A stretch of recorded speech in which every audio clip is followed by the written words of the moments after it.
Dans cette vidéo, il est question de la valse de Maurice Ravel. Je t'explique l'essentiel sur l'œuvre et sur le compositeur.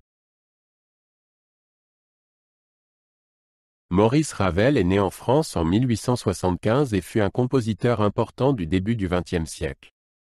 Il est connu pour son orchestration raffinée et son harmonie innovante. Ravel composait aussi bien pour le piano que pour les grands orchestres. Il fut l'un des principaux représentants de l'impressionnisme en musique.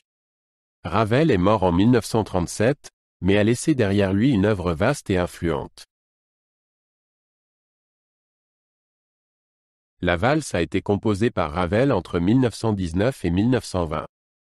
À l'origine, il prévoyait d'écrire la pièce sous forme de ballet pour l'impresario de ballet russe Sergueï Diaghilev. L'idée de la valse est cependant née avant la Première Guerre mondiale. La guerre et ses conséquences ont fortement influencé le travail de Ravel.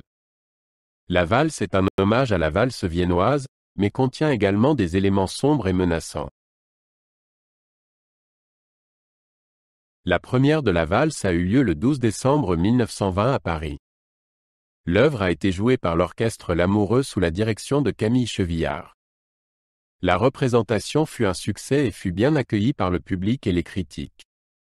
Plus tard, la valse fut également représentée sous forme de ballet, mais pas dans le cadre de la collaboration avec Diaghilev initialement prévue par Ravel.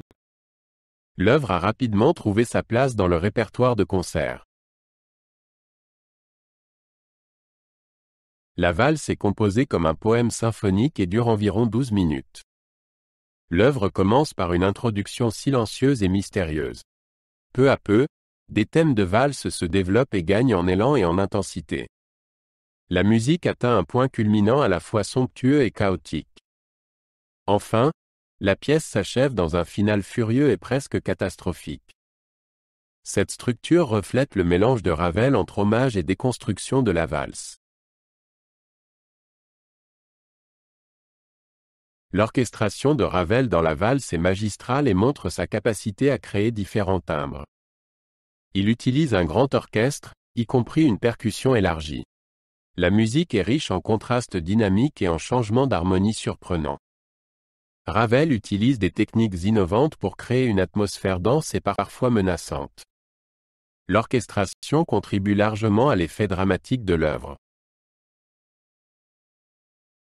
La valse est souvent interprétée comme une métaphore de la fin d'une époque.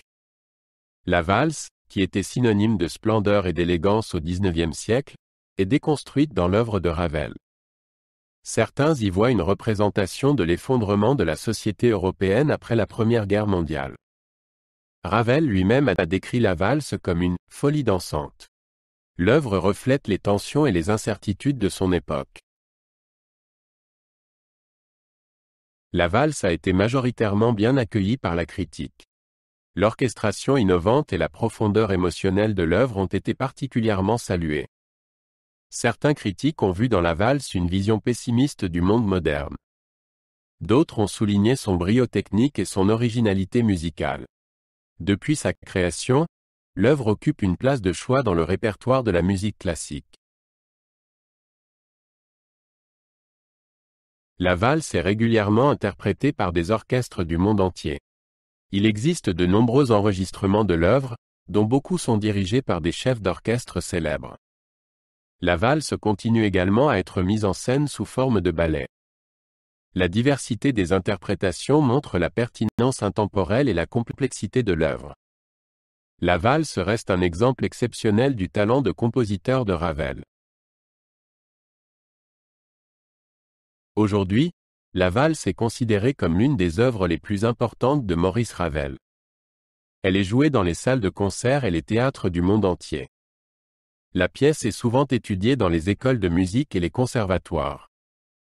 La valse continue d'inspirer les musiciens et les compositeurs et reste un témoignage impressionnant de l'innovation musicale de Ravel.